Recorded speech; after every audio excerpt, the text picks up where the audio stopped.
Let's go to your country, Ethiopia. Good evening, Abede from Ethiopia. You are welcome to Straight Talk Africa.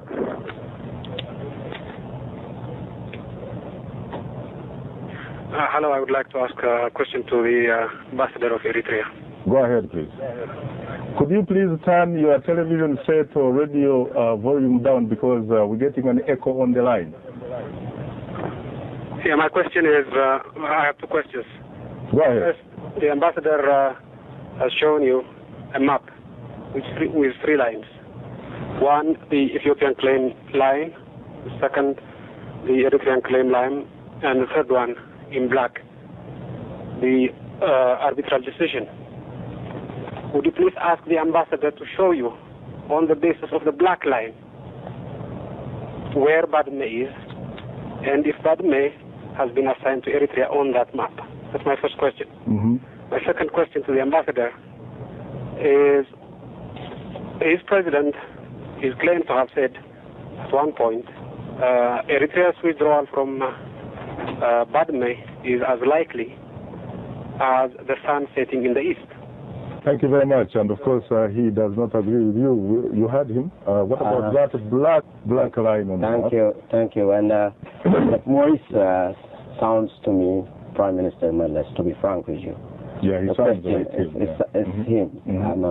Because I'm positive because I've met him so many times. So that's having the question coming from him, I'm also delighted. That's terrific for straight. Would you please ask the ambassador to show you, on the basis of the black line, where Badme is, and if Badme has been assigned to Eritrea on that map?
The